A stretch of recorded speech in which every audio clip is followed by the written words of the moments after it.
아세안의 여러 국가들 중에서 우선순위를 둔다면 베트남을 우선순위로 둬도 될까요? 지금 현재는 그렇다고 저는 볼 수 있을 것 같아요. 왜냐하면 기업이 들어갈 때 가장 먼저 생각해야 될 게 정치적 안정성이란 측면, 그다음에 인프라가 어느 정도 갖추어져 있느냐는 거거든요. 근데 베트남 같은 경우는 이번에도 어느 정도 정치적 안정성을 확보했고, 그다음에 인프라가 동남아 다른 국가들과 비교했을 때 가장 나은 부분이 있는 것 같아요. 특히 전력 문제에 있어가지고. 그렇지만 또 중요한 문제가 또 있는데, 베트남 같은 경우 우리가 가장 걱정해야 될 문제가 미국의 선거입니다. 그 우회 수출 기지라는 문제가 약간 낙인을 찍히게 되면 걱정스러운 면이 있어요. 어떤 분이 이제 미국의 대통령으로 되느냐, 더 이제 우리가 지켜볼 부분이 있기 때문에 베트남도 그런 부분의 준비를 분명히 할 필요가 있다.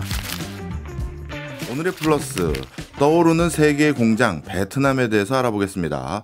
곽성일 대외경제정책연구원 세계지역센터 센터장님 나오셨습니다. 어서 오세요. 네, 안녕하세요. 예, 반갑습니다. 키예프 자료는 저도 정말 도움 많이 받고 있는데 이렇게 센터장님이 직접 나와주셔서 감사합니다. 그렇게 봐주셔서 감사합니다. 네, 별 말씀을요. 오늘 저희가 여쭤보려고 하는 나라는 베트남인데요. 예. 베트남도 어떻게 보면 굉장히 급격하게 발달하고 있는 나라이기 때문에 요즘 상황이 어떤지도 참 잘 모르겠습니다. 요즘은 어떤가요? 베트남 요새 경기 좋습니다. 우리랑 좀 다른 느낌이라고 해야 될까요? 엄청나게 빠르게 성장하는 나라거든요. 그래서 뭐 팬데믹 겪으면서 조금 힘들기도 했지만 올해 경제 성장률 같은 경우 6.5% 정도 기대하고 있고요.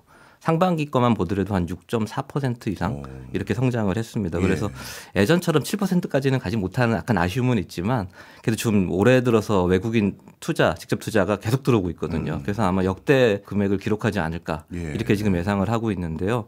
그 투자의 증가만큼이나 경기도 좋고 또 수출에 있어서도 빠르게 지금 증가하고 있어요. 수출 성장세가 빠르게 나타나고 있어서 아마 경기가 더 좋아지면 좋아질 것으로 이렇게 예측을 하고 있습니다. 네. 특히 뭐 반도체라든지 전자부품 이런 쪽에서 좀 많은 그 외국의 그 수요가 늘어나다 보니까 수출이 더 늘어나는 것 같아요.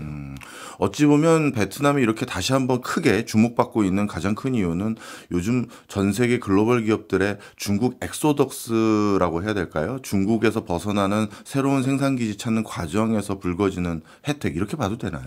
네, 저도 그렇게 크다고 생각합니다. 이 탈중국 기업들이 베트남을 어떻게 보면 새로운 생산 기지로 이렇게 생각한 게 아닌가. 그리고 동남아를 이렇게 가까이 보게 되면 중국과 가장 근접해 있는 지역이잖아요. 그렇죠. 그 중에서도 베트남이 중국 바로 밑에 있다 보니까 생산 기지 이전에 있어서 유리한 측면이 있고요. 또 이번에 그 우리 새로 서기장이 된 또럼 그 서기장이 중국 시진핑을 만나서 철도 연결에 대해서 그렇게 얘기를 많이 나눴습니다. 저는 이게 상당히 중요한 변화라고 생각하는데요. 여태까지 베트남은 중국과 철도 연결에 있어서 상당히 좀 보수적인 자세를 좀 취해 왔었거든요. 왜냐하면 중국하고 전쟁도 많이 했었고 또 솔직히 같은 공산당이라고는 하지만 약간 좀 그래도 신뢰의 감에 있어서 남중국해 문제도 엮여 있고요. 그러다 보니까 신뢰하지 못하는 파트너가 약간은 깔려 있었는데 이번에 적극적으로 그 철도 연결에 대해서 얘기하는 것을 보고 이게 철도가 만약에 연결이 된다고 하면 오히려 탈중국 기업들한테 날개를 달아주는 게 아닌가. 그래서 오히려 더 중국에 지금도 안 그래도 중국으로부터의 수입이 없으면 생산에 문제가 생길 만큼 의존도가 올라가고 있는데 이게 만약 그렇게까지 된다고 하면 더 큰 일이 벌어질 수도 있겠다. 그러다 보면 이게 미국으로 어떻게 보면 미국 입장에서요. 얼마 전이죠. 그 로이터 통신에서 5월 달에 보도된 내용 같은 경우 그 중국하고 베트남의 교역이 증가할수록 미국과 베트남 간의 교육이 증가하더라. 그런 보도를 한 적이 있거든요.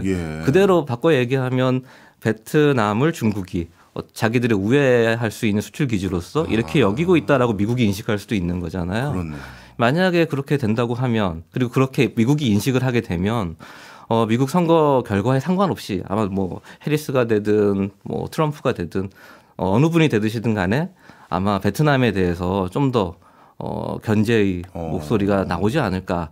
그런 우려도 솔직히 좀 있습니다. 그래서 일장일단이 있는 것 같아요. 중국에서 넘어오는 기업들 때문에 좋은 면도 있고 또 그런 우려도 있고요. 또 다른 한편에서는 또 너무 많이 넘어오다 보니까 우리 기업들이 많이 나가 있잖아요. 베트남에. 오히려 우리 기업들이 힘들어지는 게 아닌가라는 생각도 들어요. 그래서 특히 인력 문제에 있어가지고 베트남의 인력이 그렇게 이제는 지금은 이제 현재 인구가 1억이라고는 하지만 거의 벌써 고령화 사회로 들어가고 있거든요. 베트남이 빠르게 지금 들어가고 있는데 노동력을 구하는 데 있어가지고 어려움을 계속 호소하고 있습니다. 지금 우리 공장들에서요. 근데 중국 기업들이 계속 넘어오다 보니까 그런 쪽으로 이제 빼가는 우리 기업에서 훈련된 인력들을 데려가서 일 시킬 수 있다, 뭐 일을 시킨다거나 고용하는 그런 모습을 보이다 보면 우리 기업들이 좀 힘들어지는 게 아닌가라는 생각도 들고요. 그래서 그 안에서의 경쟁도 점점 치열해지는 것 같아서 그런 면에서 봤을 때는 좀 더 우려감도 있습니다. 셈법이 복잡한 상황이군요. 네. 그런데 이제 베트남 같은 경제적인 상황에 놓여져 있는 국가들을 보면요. 어떤 국가든 흔히 말해서 중진국 함정이라고 해야 될까요? 노동집약적인 산업에서는 전 세계적으로 주목도 받아서 투자 유치도 많이 하고 나름대로 그걸 기반으로 수출해서 성장을 하다가 약간 고부가가치 산업으로 전환하려고 하면 거기서 딱 발목 잡힌 옆에 태국도 사실 글로 전환이 완벽하게 이루어지지 못한 그런 상황인데 베트남은 우리 센터장님이 보시기에는 고부가가치 산업으로 잘 전환되고 있는 듯한 흐름입니까? 아닙니까? 상당히 어려운 것 같아요. 어렵다는 의미는 그런 의미가 아니라 베트남 스스로가 자기들이 변화하지 않으면 중진국 함정에 빠질 수 있다라는 우려를 스스로 하고 있어요. 스스로요. 그래서 그 어떻게 보면 그게 장점인데 인력 문제죠. 그러니까 뭔가 첨단 산업으로 이전하기 위해서는 그런데 종사할 수 있는 풍부한 인력이 존재해야 되는데 아직은 그게 부족한 것 같다라는 생각이 듭니다. 특히 최근 들어서 베트남 같은 경우 반도체 산업 이런 걸 육성하기 위해서 많은 이야기를 내고 있고 자기들 국가 전략도 만들어내려 하고 있는데 가만히 보면 그게 종사할 수 있는 인력을 찾아보면 그렇게 많지가 않아요. 그래서 베트남 정부에서 뭐 2030년까지 5만 명을 양성하겠다 이런 계획을 내세웠는데 원하는 대로 잘 될 것인가에 대한 솔직히 의문이 있고요. 그래서 그런 부분에 대해서 약간 걱정스러운 면은 분명히 있습니다. 근데 전체적인 공급망 차원에서 봤을 때 미국 같은 경우나 우리나라도 그렇고요. 대부분 다 이제 반도체를 안에서 팹에서 생산을 하잖아요. 전 공정을 하고 있으나 후공정 할 때가 마땅치 않거든요. 그러니까 워낙 사람 손이 많이 들어가야 되는 곳이다 작업이다 보니까 그런 작업들은 대부분 이제 말레이시아나 이런 동남아 쪽에서 이렇게 작업을 했었고 베트남도 그 후보지 중에 하나로 여겨지는 것 같아요. 그러니까 우리도 어떻게 보면 후공정의 입장에서 베트남을 활용할 가치가 있고 또 미국의 입장에서도 지금 우리 기업들이 많이 들어가서 지금 생산을 할 것인데 뭐 대만 기업도 많이 들어갔고요. 생산을 하고 나면 후공정은 결국은 동남아에서 할 확률이 높거든요. 그럼 서로 이제 우리나라도 베트남을 두고 아니면 뭐 필리핀을 두고 경쟁을 해야 될 것이고 미국도 경쟁을 그러니까 미국과 우리나라가 또 경쟁을 해야 되는 게 아닌가. 솔직히 후공정을 중국에서 하면 좋은데 중국과 하지는 않을 거라는 생각이 들거든요. 그래서 그런 의미에서 걱정되는 부분도 분명히 있습니다. 그렇지만 뭐 그런 게 만약 잘 이루어지고 그런 인력 양성이라든지 이런 게 잘 이루어진다고 하면 뭐 중진국 함정에 빠지지는 않을 것이다. 그거 벗어나서 이웃 국가들과는 좀 다른 모습으로 가지 않을까.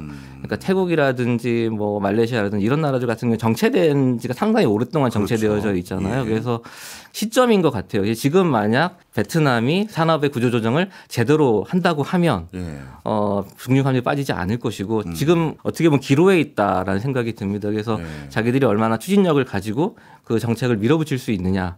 그리고 그 서구 사회로부터 제대로 된 투자를 받아들일 수 있느냐가 베트남 경제의 앞으로의 장래를 결정하는 중요한 기로에 있다. 이렇게 말씀드릴 수 있을 것 같아요. 그렇군요. 나름대로 이렇게 외국 기업들이 국내에 투자해서 베트남 입장에서는요. 거기에서 경제활동을 다양하게 전개하면 그걸로 인해 뭐 학습 효과도 있고 근데 한편으로는 제가 현지에서 저도 봤을 때 되게 특이한 현상이 우리 기업들 대거 진출한 기업들은 우리 기업들끼리 어떻게 보면 밸류체인 구축하고 중국계 기업들은 또 중국계끼리 밸류체인 구축하고 이러면 이게 베트남이 원하는 모습인지 그것도 좀 궁금합니다. 베트남이 원하는 모습이 절대 아니죠. 베트남 정부는 계속 요청합니다. 우리 기업에도 말하는 게 대기업들한테 기술 이전에 대해서 요구를 하고 있거든요. 그러다 보니까 이게 특히 베트남 같은 경우는 이제 근본적인 문제가 중소기업 육성이 거의 안 돼 있어요. 그러니까 베트남의 로컬 기업들이 커야 되는데 그 기업들이 기술력이 부족하다 보니까 그러다 보니까 품질 수준도 못 맞추고 아까 말씀하신 표준 우리가 어느 정도 스탠다드가 있는데 그걸 못 맞추면 우리가 쓸 수가 없잖아요. 그 기술력 부족. 그다음 어떻게 보면 또 납기 같은 것도 맞추지 못하는 그런 문제가 있다 보니까 그에 대한 역량 강화가 필요한 거죠. 그래서 우리 기업들이 최근 들어서는 베트남 기업들 대상으로 뭐 교육하는 그러니까 R&D 센터도 만들고 아니면 들어가 가지고 훈련하는 프로그램도 만들어주고 뭐 이렇게 노력을 많이 하고 있습니다. 그래서 그런 노력은 하고는 있지만 그래도 아직 갈 길이 먼 것 같아요. 그래서 그 부분이 어떻게 보면 베트남이 지금 빠르게 개선해야 될 부분 중에 하나입니다. 그래서 베트남 같은 경우 그걸 서포팅 인더스트리 지원 산업이라고 자기들이 부르던데 예. 그걸 육성하기 위해서 노력은 많이 하고 있지만 그 힘든 것 같아요. 그러니까 특히 기술 개발을 할 경우에 베트남도 뭐 지재권에 대한 확실히 제도는 있거든요. 네. 근데 그게 제대로 임플리먼트가 안 되다 보니까 그런 문제점이 있는 것 같아요. 그게 제대로 임플리먼트가 안 되다 보면 베트남 기업 스스로도 예. 기술 개발을 할 유인이 없잖아요. 그렇죠. 뭐 서구에서 아무리 뭐 우리가 또 마찬가지로 또 기술을 주고 싶어도 예. 기술을 줬는데 그게 보호가 안 된다 그러면 예. 우리 기업도 아마 주려고 하지 않을 거고요. 그래서 그런 데 있어서 명확한 어떻게 보면 제도보다도 그걸 어떻게 실행을 명확하게 할 것이냐 예. 그런 게 더 중요해지고 있지 않나라고 보고 있습니다. 그리고 네. 어떻게 보면 또 이번에 뭐 반부패 운동 뭐 이런 것도 많이 하고 있잖아요. 그래서 반부패 운동이 강화되면서 투명성이 만약 더 강화된다고 하면 좋은 쪽으로 양면이 있는데요. 이 반부패 운동이 정치를 떠나서 경제적으로만 봤을 때 제대로 반부패 운동이 이루어지고 뭔가 청렴한 사회가 만들어지고 그다음에 뭔가 제도가 제대로 시행된다고 하면 아마 그런 쪽에서 좀 더 나아지지 않을까 이렇게 긍정적으로 볼 수도 있을 것 같기도 합니다. 네.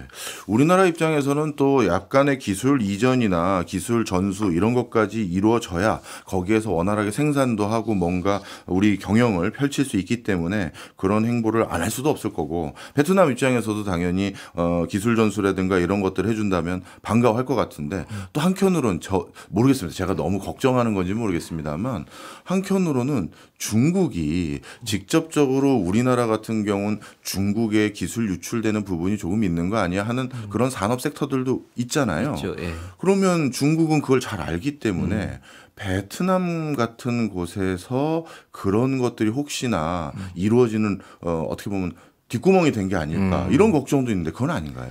그럴 수도 있죠. 그래서 그 기술 보호라는 측면이 기술 보호 제도가 특히 첨단 산업에 예. 관련된 기술 보호 제도가 명확하게 이렇게 수립이 돼야 되고 임플리먼트가 돼야 되는데 시행이 돼야 되는데 그게 부족하다 보니까 오히려 아까 말씀드린 대로 기술 이전에 있어가지고 서뜻 그러니까 이렇게 바로 이렇게 하기가 조금 네. 두려운 면이 좀 있는 거죠. 그래서 그걸 우리 기업도 인식하고 있고 베트남 정부도 그걸 알고는 있을 거예요. 네. 근데 바로 이렇게 바꾸기가 좀 시간이 좀 걸리는 문제겠죠. 그게. 네.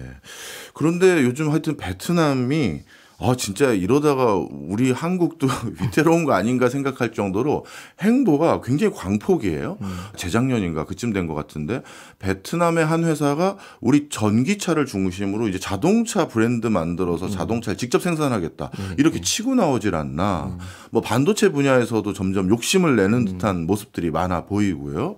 어떻습니까? 이 산업구조 개편이 고도화되는 부분으로 빠르게 가고 있는 건가요? 노력하고 있습니다. 노력하고 있는 것으로 제가 보이고 있고요.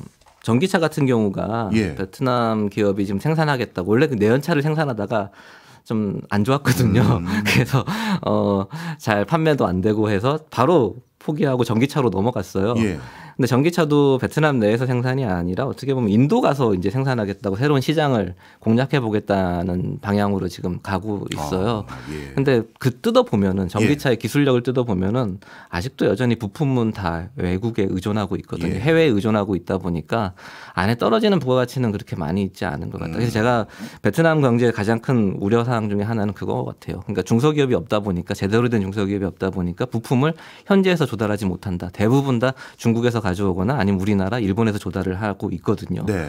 우리나라나 일본에서 조달하는 거는 가서 만들어도 미국이나 유럽으로 수출하는데 별 문제가 되지는 않을 거다라고 생각이 들어요. 근데 아마 이제 뭐 마찬가지로 미국 선거 결과에 따라 더 어떤 방향이 달라지겠지만 미국으로 수출할 때는 또 다른 문제점이 생길 수 있거든요. 그래서 그 부분에 대해서 아마도 베트남 정부도 인식하고 있지 않나. 그래서 우리 정부한테 계속해서 그런 내용에 대해서 얘기를 하고 있는 것 같아요. 기술 이전에 대해서도 그런 부분에 대해서 반도체라든지 이런 것도 우리나라나 뭐 미국이나 이런 쪽에다 계속 말을 하는 이유가 그런 이유도 있는 것 같습니다. 그렇군요.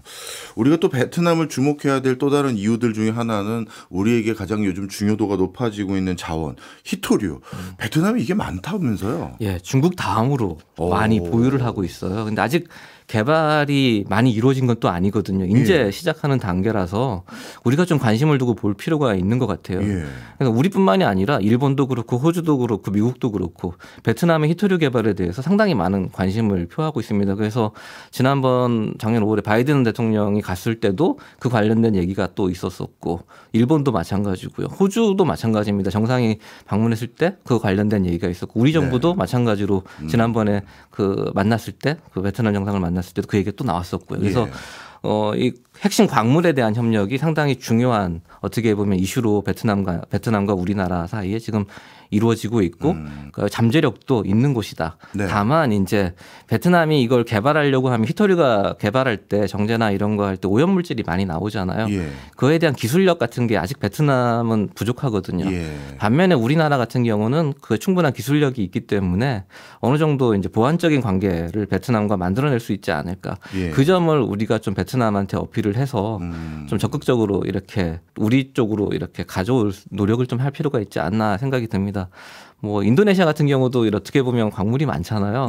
근데 인도네시아 광산들을 보게 되면 중국에 이미 소유권이 많이 넘어갔거든요. 아, 벌써요. 네. 그러다 보니까 이 중국이 소유권을 가지고 있는 광산에서 나온 광물들을 활용한 제품들이 미국이나 서구 사회로 수출하기가 나중에 좀 더 어려워질 문제가 분명히 있을 겁니다. 그래서 이 베트남은 아직은 아니거든요. 그래서 좀 더 우리가 적극적인 스탠스를 취할 필요가 있지 않을까 이렇게 생각하고 있습니다. 네.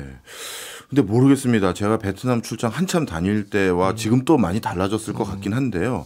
그때만 하더라도 제 기억으로는 베트남에서 미국으로 물류 보내서 미국에서 물건 받는데 소요되는 시간보다 베트남 내륙 간의 물류 운송 이게 시간이 더 걸리더라고요. 맞아요.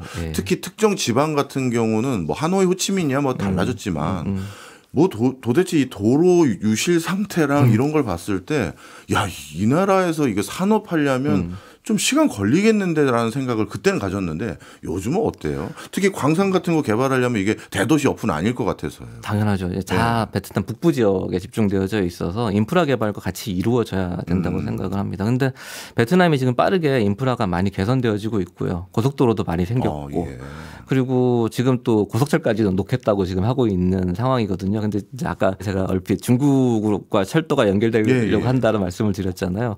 만약 그렇게 된다고 하면 이제 하노이와 호찌민을 연결하는 고속철도가 한 1,500km 거리인데 그것까지도 중국이 건설하는 게 아니야? 그런 걱정도 솔직히 있어요. 그래서 그렇지만 베트남 스스로가 지금 인프라 개발에 있어서 관심을 많이 두고 좀 노력을 하고 있기 때문에 예전보다는 확실히 많이 좋아진 걸 느낍니다. 그리고 제가 처음 베트남 갔을 때만 하더라도 연구 목적으로요. 거리에 신호등 자체가 없었어요.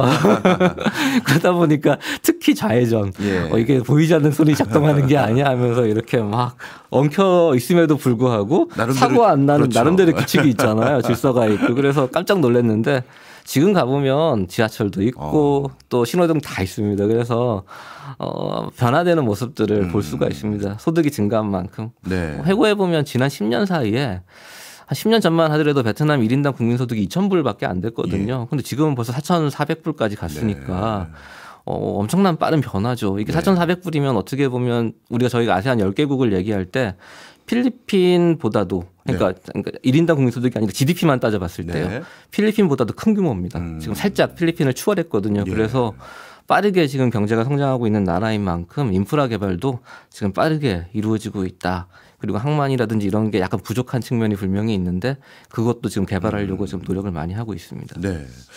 우리 센터장님 말씀 듣고 보니까 우리나라에서 또 우리 기업들이 베트남에 원하는 게 뭔지는 이제 분명해진 것 같습니다. 저가의 인건비를 통한 생산 기지 그리고 그뿐만 아니라 다양한 광물 자원을 기반으로 한 교류 협력 이런 것들이 우리가 희망하는 우선순위에 꽤 있어 보이는데요. 반대로 베트남은 한국의 어떤 기술 전수 이거 말고 또 우리에게 원하는 바가 어떤 부분에 있을까요? 제가 듣기로는 뭐 문화적인 교류 협력 이런 것도 좋아한다고 들었는데 그게 우리 판단인지 실제 그쪽에서도 원하는 건지 궁금합니다. 지난번에 그 판민칭 총리가 우리나라에 방문했었잖아요. 그때도 문화협력에 대한 말씀을 하셨어요. 언급을 하셨었고. 근데 지금 양국 간의 문화협력을 보게 되면 어떻게 보면 일방향적인 우리의 문화가 일방적으로 이렇게 베트남에서 소비되는 게 있거든요. 근데 우리가 저희들 한류라 그러죠. 한류로 우리나라 상품을 이제 베트남에 많이 팔고 있는데 저희들이 베트남에 수출하는 품목을 가만히 보게 되면 거의 90% 이상이 중간재입니다. 소비재가 거의 없어요. 그러니까 소비재로 나가는 것들은 대부분 이제 먹거리 중심으로 지금 가고 있거든요. 딸기라든지 뭐 초코파이 같은 거 가장 유명한 사례고요. 예. 뭐 그런 것들, 김 뭐 이런 것들이 있는데 그런 거 말고도 우리가 판매해야 될 소비재가 많이 있거든요. 고급의 소비재들, 고가의 네. 소비재들을 팔아야 되는데 그런 거를 이제 팔려면은 한류에 의존하기보다는 뭔가 어떻게 보면 좀 뭐랄까요. 그 우리나라 마음대로 브랜드를 만들어 나갈 필요가 있는 거죠. 예. 그런 거에 대한 노력이 좀 필요하고 또 한류가 지금 일방적으로 그렇게 가다 보니까 베트남 사람들이 나중에 이제 걱정스러운 건 그거예요. 우리 자기들 문화에 대해서 관심도 안 가지면 우리가 예전 해초에 우리가 이제 과거의 모습들을 한번 반추해 보면 예. 예전에 우리가 80년대 90년대 일본 문화에 대해서 엄청 동경하고 맞아요. 즐겼잖아요. 예. 그러다가 한순간에 사라져 버렸죠. 그렇네요. 어느 날부턴가 우리가 그거에 대한 내용도 얘기도 안 하고 그냥 예. 뭐 관심도 안 두고 이렇게 돼버렸는데 한류도 그렇게 돼버릴 수 있다는 생각이 들거든요. 지금은 저렇게 좋아하는데 예. 나중에 혹시나 이제 그런 모습을 보이기 전에 우리가 미리 베트남 문화라든지 아니면 동남아의 문화에 대해서 조금은 알고 서로 이렇게 이해하는 모습을 보인다 그러면 상호작용이 생길 것 같아요. 네네. 상호작용이 생기다 보면 이게 좀 더 우리의 문화가 그쪽에서 먹히는 게 좀 더 지속되지 않을까 그런 생각도 할 수 있을 것 같고요. 그래서 네. 문화산업협력은 상당히 우리 어떻게 보면 경제 협력의 뒷받침되는 부분에 있어가지고 중요한 부분이 아닐까 이렇게 생각을 하고 있습니다. 그렇네요. 그런 관점에서 우리도 진짜 베트남 문화에 관심을 가질 필요가 있겠네요. 일부에서 센터장님 말씀 들어보니까요. 우리나라와 베트남 사이에서 진짜 앞으로 해야 될 일이 많고 하면 시너지가 날 일도 많아 보이는데요. 그런데 한편으로는 또 이런 부채의식도 저 개인적으로는 갖고 있는 게 우리가 일본이랑 뭐 하려고 하면 과거에 앙금이 좀 있기 때문에 국민들의 호응을 이끌어내는데도 많은 한계가 실질적으로 있고요. 그리고 그걸 꼭 저 스스로도 국민의 한 사람으로서 이거 해야 돼? 꼭 일본 기업하고 이런 생각도 솔직히 있거든요. 네. 우린 베트남하고도 또 과거에는 좀 얽히고 설킨 면이 있거든요. 네. 그 부분에 대해서 베트남은 어떻게 생각하고 있나요? 조심스러운 부분이 있기는 합니다. 네. 그렇지만 베트남 그 학자나 아니면 뭐 관료들을 만나보면 그 문제에 대해서 그렇게 개념치 않습니다. 오히려 그거보다는 미래에 대한 내용을 많이 이야기하거든요. 어떻게 양국 협력을 더 진작했죠. 더 나아가게 양국 협력을 더 강화해서 미래에 더 성과를 낼 수 있을 것인가에 대한 내용을 많이 하지 과거에 대한 내용을 제가 한 번씩 이렇게 얘기를 하면 우리 그때 그랬는데 어떻게 좀 미안하다 뭐 이런 얘기를 뭐 술자리나 사석에서 이렇게 한 번씩 할 때가 있는데 네. 그런 걸 왜 물어보냐는 아주 퉁명스럽게 이렇게 예. 대답을 합니다. 그게 아마 베트남 정부의 입장인 것 같아요. 예. 뭐 이렇게 제가 공개적으로 뭔가 다 이렇게 말할 수는 없지만 뭔가 그 이면에는 뭐 다른 뜻도 있겠죠. 그렇지만 전혀 지금 현재 상황에서 그거에 대해서 그렇게 뭐 사과한다거나 이런 것에 대해서 그래 그 정도지 네. 그걸 가지고 뭐 감동을 한다거나 과거를 가지고 문제 삼으려고 한다거나 이런 모습은 전혀 없습니다. 그렇군요. 어찌 보면 그 당시 우리나라 상황이 어떻게든 좀 먹고 살아보려고 그랬던 거다라는 상황을 좀 공감해 주시는 건지 모르겠습니다만 하여튼 다행이네요. 예, 그러니까 베트남 같은 경우 좀 어떻게 보면 가장 실용적인 나라, 그러니까 실리에 밝은 나라라고 저는 생각이 들어요. 예. 그러니까 과거에 대한 내용보다는 그 앞을 보자. 앞을 보는 거죠. 이익이 자기 나라의 국익이 어떤 관점에서 더 크게 다가올 것인지에 대한 걸 더 많이 보는 것 같아요. 네. 다행이네요, 진짜. 자, 그러면 양국 간의 시너지를 낼 수 있는 것도 분명해 보이고 또 이런 것들을 도모하는 데 있어서 신뢰관계 형성 이런 것도 문제가 없어 보이는데 아마 우리나라와 베트남의 뭐 교역 규모 이것도 지금 상당 수준으로 올라와 있을 것 같고 뭐 투자도 그럴 것 같고요. 수준은 요즘 어떻습니까? 교육 규모 같은 경우가 이미 뭐 양국 간 교육은 800억 불 넘었고 25년인가요? 그때까지 1000억 불 달성하겠다라는 목표를 요번에 또 수립을 했고요. 네. 2030년까지는 1,500억 불을 만들겠다라고 했거든요. 그래서 지금 양국 간의 교육은 뭐 베트남 입장에서요. 베트남의 교육 상대국 중에서 세 번째. 한국이요? 네, 한국이 세 번째입니다. 야. 중국, 미국, 그다음 우리나라입니다. 야. 그래서 반면에 또 우리나라는 베트남한테 흑자를 제일 많이 보고 있는 그렇죠. 것도 사실이고요. 예. 투자도 마찬가지입니다. 베트남 내 투자 1위국은 우리나라거든요. 네. 최근 들어서 이제 좀 팬데믹 이후에 조금 투자가 좀 줄어드는 모습을 보이고는 있는데요. 그렇지만 누적으로 봤을 때는 여전히 우리나라가 1위입니다. 그러다 보니까 우리 기업들의 발언권이 어느 정도는 먹히는 나라가 베트남일 수밖에 없고요. 그래서 우리 기업들이 그나마 선호하는 나라가 아닌가 이렇게 생각이 듭니다. 그렇군요. 제가 예전에 듣기로는 베트남 GDP의 뭐 20% 이게 우리 베트남 삼성전자 법인에서 나온다 이런 소리를 들었는데 사실입니까? 수출의 20%, 25%가 예. 삼성전자에서 나오는 거다라고 이렇게 얘기를 하더라고요. 그래서 데이터 찾아보면 정말 그렇게 나오는 것 같습니다. 휴대폰이나 이런 걸 계산해 보면은요. 예. 그렇다면 정부 사이드에서 원조라고 해야 될까요? 유상 원조든 무상 원조든 이런 것도 좀 꾸준히 늘고 있나요? 늘고 있죠. 근데 최근 들어서 이제 베트남의 소득이 빠르게 증가한 만큼 원조의 성격이 변화되어야 되는 건 사실이에요. 그래서 예. 원조를 줄여야 되는 것도 사실이고요. 네. 그래서 다른 나라들 같은 경우 보게 되면 일본이라든지 뭐 우리 경쟁국이라 할 수 있는 일본 같은 경우 베트남에 대한 원조를 줄이고 있거든요. 그래서 우리도 아마 장기적으로 봤을 때는 줄이는 게 맞아요. 그러니까 동남아 10개국 중에서 베트남의 원조를 제일 많이 하고 있거든요, 사실. 그렇지만 점차 방향성은 줄여 나가는 것이 맞고요. 그다음에 두 번째 방향성을 우리가 생각해야 될 게 뭐냐면 무상에 대한 집착이 많았어요. 베트남 옛날부터. 그러니까 돈을 차관으로 빌리는 유상 원조보다는 무상 원조 그랜트를 달라고 요구가 많았었는데 이제 그것도 유상 쪽으로 이제 점점 많이 공유하는 방향으로 가야 될 거라는 생각이 듭니다. 네. 그리고 공유하는 것도 부분에 있어서도요. 예. 이제 우리 기업들한테 좀 도움이 되는 우리가 좀 전략적인 마인드를 좀 가지고 이제 공유를 해야 될 것 같아요. 그래서 우리 기업들의 입장에서 아까 말씀드린 대로 산업인력 구하기가 어렵다라고 예. 말씀을 드렸잖아요. 경쟁이 치열해지니까. 그래서 베트남 내에 산업인력 양성에 대한 그런 부분에 우리가 좀 공유를 늘릴 필요가 있다라는 생각이 들고요. 또 아까 말씀드린 히토류가 많다고 했으니까 히토류 개발 이런 쪽에 어떻게 보면 좀 더 그러니까 자원 개발이라든지 이런 쪽에다가 투하할 수 있는 부분을 좀 더 늘릴 필요가 있지 않을까. 뭐 그렇게 생각을 하고 있습니다. 네. 아마 지금 센터장님께서 말씀 주셨던 그런 항목들에 대해서 우리가 뭔가를 적극적으로 도모하기 위해서는 우리가 또 하나 요즘 변화된 베트남의 상황 이해해야 될 게 하나 있는 것 같은데 서기장이 바뀌었다고 들었습니다. 근데 베트남도 국가 주도 체제가 굉장히 공고한 국가로서 새로운 서기장 바뀌었는데 또 우리 한국에 대한 톤앤 매너가 바뀌면 어떨까 걱정이 되는데 새로운 서기장은 어떤 분이세요? 서기장에 대해서 우리 새로 궁금한 거. 예, 새로 서기장이 되신 분에 대해서 또럼이라는 원래는 공안부 장관을 하셨던 분이에요. 예. 공안 출신이다 보니까 이 권위주의자가 아니냐 이렇게 걱정을 많이들 하시는 게 좀 있고요. 네. 또 이분이 어떻게 보면 반부패 운동을 주도했던 분이거든요. 그러다 보니까 정치적 어떻게 보면 혼란을 좀 베트남 내에서 이렇게 볼 수도 있어요. 그렇지만 이분이 이제 권력을 잡음으로 인해서 베트남 내 정치적 혼란이 어느 정도 안정이 됐다라고 평가할 수도 있을 것 같아요. 예. 지금 서기장 겸 주석까지도 같이 겸하고 있거든요. 베트남에 어떻게 보면 4개의 기둥이 그러니까 권력의 4개 기둥이 서기장, 주석, 그다음에 총리, 그다음 국회 그 의장 이렇게 4분이 이렇게 되어져 있는데 이 주석과 그 서기장 공산당 서기장 같이 겸하고 있어요. 지금 현재는. 그래서 어떻게 보면 이제 앞으로 뭐 권력 투쟁 이런 게 없어지고 정치적 안정이 되지 않을까 이런 모습에 또 긍정적으로 볼 수가 있고요. 또 한편에서 봤을 때 다행스러운 건데요. 네. 이게 주석직에 대해서 오는 10월 달에 국회에서 새로 선출하겠다. 라고 지금 공식적으로 발표를 했거든요. 베트남 내에서. 그래서 권력에 있어서도 예전처럼 이렇게 4가지 기둥으로 이렇게 나누어서 가지는 그런 모습으로 또 될 거라서 더욱더 이제 정치적 안정되는 모습을 보일 것이다라는 생각이 들고요.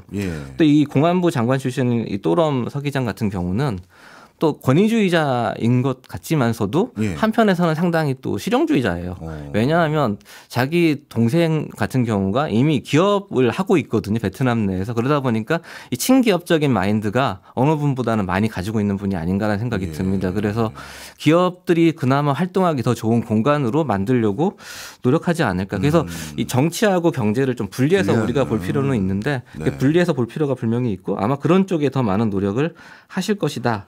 라고 저는 보고 있습니다. 그래서 제가 제일 또 궁금한 게요.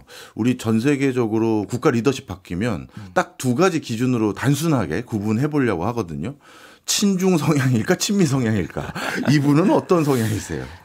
그게 중요하지 않은 것 같아요. 그래요? 친중이라고 볼 수가 있거든요. 공안 출신이다 보니까. 그리고 또 이번에 바로 서기장 취임하자마자 시진핑 만나러 중국을 갔잖아요. 그러다 보니까 오히려 그렇게 보시는 분들도 많은 것 같아요. 근데 그 뒷 이면을 보게 되면 베트남 같은 경우 서기장 취임하고 나면 순서가 보통 예전 이제 선례를 보게 되면 보통 라오스, 캄보디아를 방문한 다음에 예. 이 중국을 방문하는 게 순서였고요. 근데 이번에 주석으로 있던 시절에 이미 라오스를 갔다 왔어요.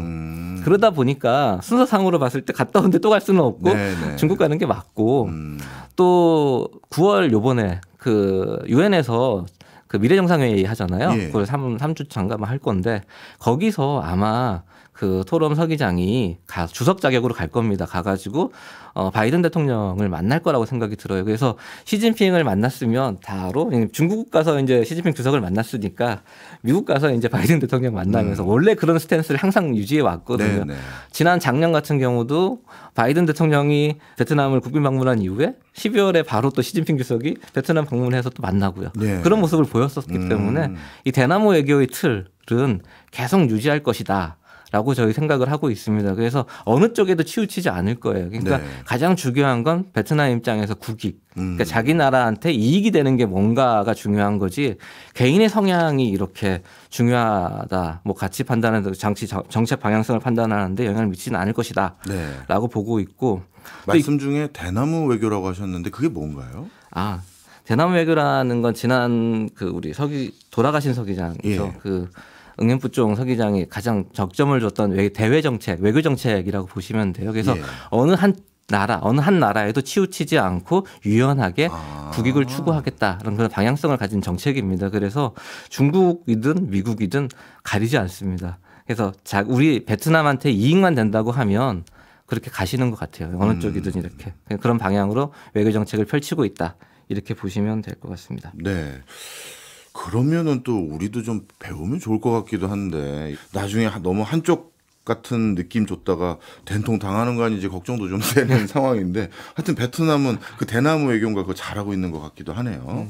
자, 베트남이 이렇게 실리를 중요시하는 나라라면 기존의 베트남 내에서 입지를 단단히 해왔던 우리 기업들도 오히려 나중에 글로벌 다른 기업들 또는 중국계 기업들이 추가적으로 베트남에 들어오면 베트남 내에서 장사하는 거에서 오히려 또 밀리는 거 아닌가 이런 걱정도 되는데요. 베트남 내에서 아까 장사하신다고 말씀하셨는데 아직 소비 시장이 그렇게 크게 증가하지는 않았고 네. 또 우리가 베트남을 활용하는 것도 생산기지 차원에서 이렇게 활용을 하고 있다 보니까 이 글로벌 기업들이 베트남으로 몰려오면 몰려올수록 이 인력 문제죠, 솔직히. 그러니까 기술자들에 대한 문제입니다. 그래서 그 기술자들에 대해서 서로 이렇게 데려가려고 하는 모습들 그걸 어떻게 우리 기업들이 이겨내고 버텨낼 수 있을 것인가에 대한 문제고요. 네. 그다음에 인건비가 올라갈 수밖에 없겠죠. 그러다 보면. 그러니까 인건비 상승에 대해서 어떻게 대처할 것인가. 그리고 장기적으로 봤을 때 제가 아까 말씀드렸다시피 인구가 이제 노령화 사회로 진행되어지고 감소할 것이다라고 말씀을 드렸었는데 지금 베트남의 인구 증가를 보게 되면 학계 출산율만 보더라도 지금 1.7 정도밖에 안 돼요. 둘을 안 낳고 있어요. 그 말은 방향성은 인구 감소로 가겠다는 방향성이 이미 나오고 있는 거거든요. 그렇군요.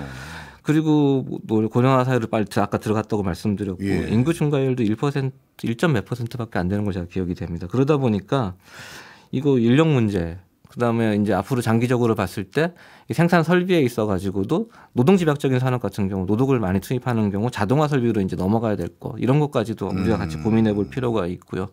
그래서 그런 부분도 어떻게 보면 새롭게 열리는 시장이 아닐까 이렇게 생각을 하고 있습니다. 그래서 지금은 베트남의 전자산업 뭐 이런 데 가봐도 어떻게 보면 상당히 인력에 많이 의존하는 구조예요. 거기도 자동 설비가 있다기보다는. 그래서 아마 향후에는 한 10년, 20년 뒤에는 그거 자체가 자동화 설비로 갈 거라서 로보타이제이션으로 갈 거라서 그런 부분에 있어서 우리가 또 한번 또 베트남에 수출을 할 수 있는 기회가 생기지 않을까 이렇게 보고 있고요. 예.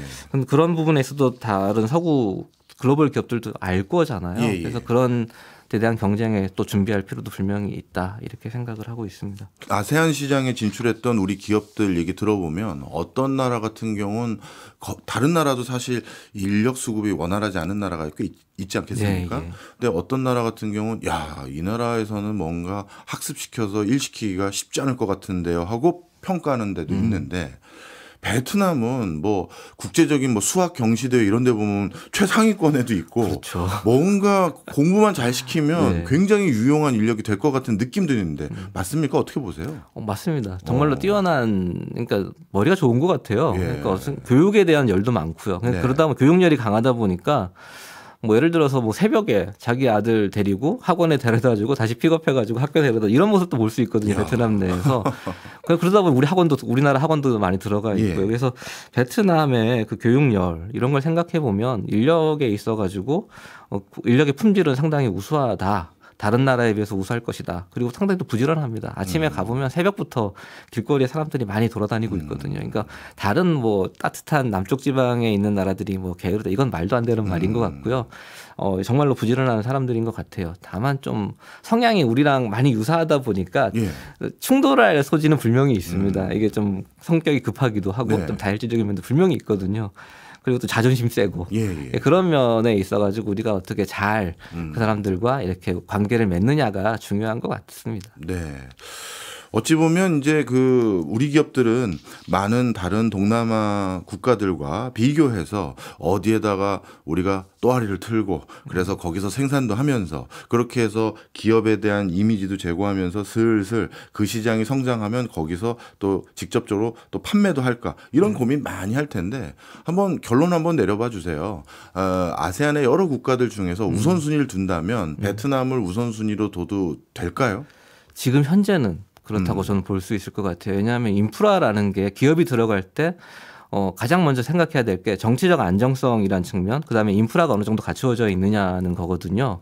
근데 베트남 같은 경우는 이번에도 어느 정도 정치적 안정성을 확보했고, 그다음에 인프라가 동남아 다른 국가들과 비교했을 때 가장 나은 부분이 있는 것 같아요. 특히 전력 문제에 있어가지고 가장 유연한 부분이 좀 있는 것 같아요. 물론 작년 같은 경우 여름철에 전력 부족 문제가 있었거든요. 예. 근데 그걸 해결하기 위해서 뭐 더 많은 발전소를 지을 거라고 저는 생각을 하고 있고 미래 그 발전원에 대해서 그러니까 풍력이라든지 이런 데에 있어서 또 관심이 많아요. 그래서 그런 부분을 봤을 때는 긍정적인 측면이 분명히 물론 부족한 부분이 있어요. 성전망에 네. 문제가 분명히 있긴 하지만 자기들 스스로 노력을 하고 있다는 측면에서는 가능성이 있다. 그래서 그걸 베트남이 그렇게 중요한 나라라면 대륙부 쪽에서는 그런 것 같고요. 예. 해양부 쪽에서 보면 인도네시아가 인구가 많잖아요. 일단 네. 3억의 인구 또 베트남보다 훨씬 젊은 인력을 많이 가지고 있습니다. 그래서 그 두 나라를 우리가 어떻게 잘 두 나라와 협력해 나갈 것이냐가 아세안과의 협력에 있어서 아세안 지역과의 협력에 있어서 가장 중요한 키가 되지 않을까 이렇게 생각을 합니다. 네. 그렇지만 또 중요한 문제가 또 있는데 베트남 같은 경우 우리가 가장 걱정해야 될 문제 그 어떤 문제 아까 말씀드린 내용 중에 미국의 선거입니다. 아까 말 우회 수출 기지. 예. 그 우회 수출 기지라는 문제가 약간 낙인을 찍히게 되면 걱정스러운 면이 있어요. 그래서 예전에 미국에서 이제 무역 구제 조치 조사를 22년에 한 숫자를 세하려고 한 51건 정도가 있었거든요. 네. 그중에 4분의 1이 베트남에 대한 것이었어요. 그게 어떻게 보면 미국이 벌써 그렇게 인식하고 있다는 것 같아요. 예. 그래서 이 부분에 있어 가지고 베트남이 어떻게 적극적으로 대응할 것이냐가 중요한 것 같고 그래서 공급망에 있어 가지고 너무 중국에 의존하기보다는 베트남 정부를 이렇게 설득을 해서 우리 기업들과 협력한다거나 이 서구 기업과 협력할 수 있는 방향성에 대해서 계속해서 이렇게 얘기를 해줄 필요가 있는 게 아닌가 이렇게 생각합니다. 그래서 그런 게 이루어져야지 예. 베트남이 이제 비시장 경제 지위도 벗어날 수 있지 않을까. 지금 예. 미국에서 비시장 경제 지위를 뭐 벗어나게 해줄 것처럼 하다가 예. 안 해줬거든요. 예. 그래서 그것도 이제 베트남 경제 성장에 있어가지고 또 가장 큰 어려운 난제 중에 하나인 것 같아요. 그런데 지금 상황 보면 베트남 내에 진출해 있는 미국 기업들이라고 할 수 있는 뭐 구글, 인텔 뭐 이런 나름대로 의미 있는 수준의 기업들이 베트남 내에 진출을 많이 했는데 그런 기업들이 거기서 뭔가를 하고 있는데 베트남의 강압적인 어떤 통상 제재라든가 이런 걸 할 수 있을까요? 그건 아닙니다. 베트남의 통상 제재를 한다는 거 의미가 미국이 통상 제재를 하는 게 아니라 관세잖아요. 문제는요. 그래서 관세가 올라가면 비용이 올라가는 거니까 단가가 올라가는 네네. 거고 그러다 보면 소비자가 외면할 수밖에 없는 거고 그래서 그런 문제가 걱정스럽다는 거고요. 네. 그래서 어떤 분이 이제 미국의 대통령으로 되느냐가 더 이제 우리가 지켜볼 부분이 있기 때문에 베트남도 그런 부분의 준비를 분명히 할 필요가 있다. 이렇게 생각을 하는 겁니다. 부패 이런 건 어떻습니까? 관철이 이것 때문에 고민하는 후진국 많잖아요. 예. 부패가 어떻게 보면 이게 참 저도 고민스러운 부분 중에 하나인데요. 중국 기업과 우리 기업들을 예를 들어서 말씀을 드리면 우리 기업들 같은 경우는 투명 경영을 이미 하고 있잖아요. 그렇죠. 그러다 보니까 부패 문제에 있어가지고 엮일 수가 없어요. 우리나라 기업들은요. 그러다 보니까 전공법으로 갈 수밖에 없는 상황이고요. 반면에 중국 기업들은 여전히 그런 쪽에 활용할 뭔가가 있나 봅니다. 그러다 네. 보니까 우리 기업들이 어려움이 있는 건 사실이에요.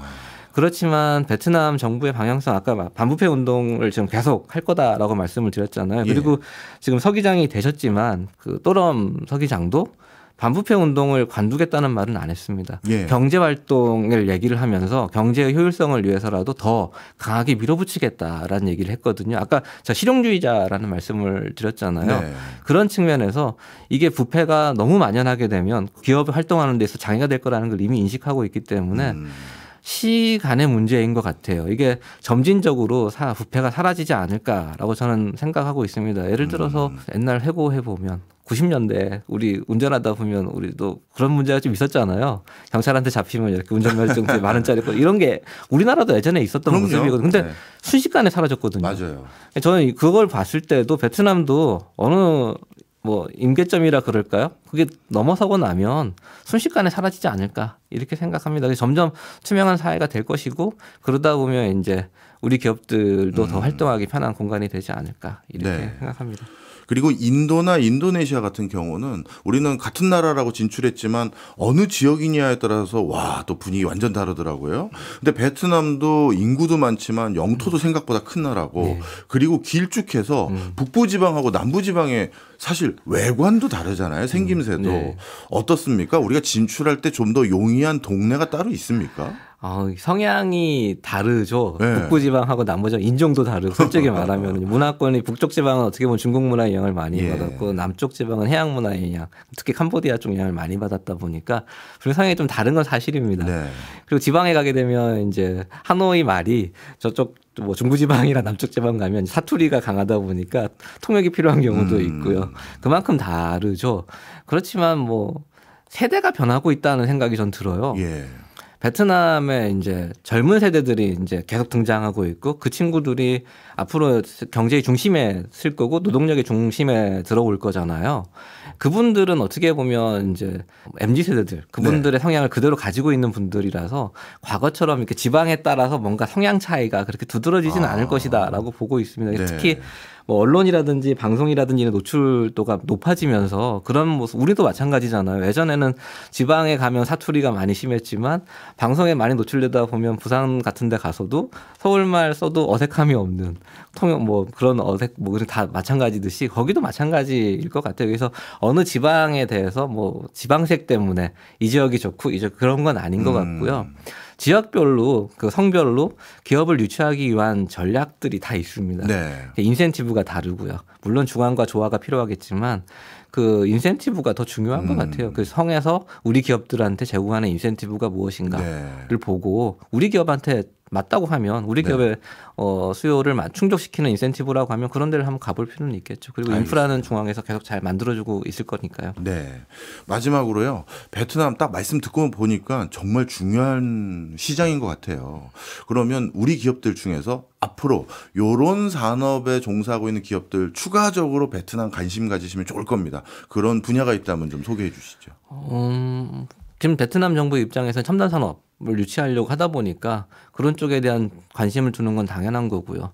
그리고 최근 들어서 그리고 아까 베트남에 대한 투자가 계속 몰려들고 있다고 제가 말씀을 드렸잖아요. 투자가 늘어난 만큼 아파도 이제 건설업? 그러니까 부동산이 아닙니다. 부동산은 지금 상황이 별로 좋은 편은 아닌데요.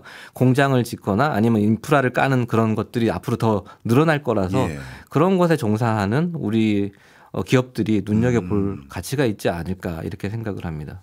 알겠습니다. 그 사이 또 베트남 많이 바뀌었다는 걸 우리 센터장님 덕분에 또 알게 됐습니다. 지금까지 곽성일 대외경제정책연구원 세계지역센터 센터장이었습니다. 고맙습니다. 네, 감사합니다.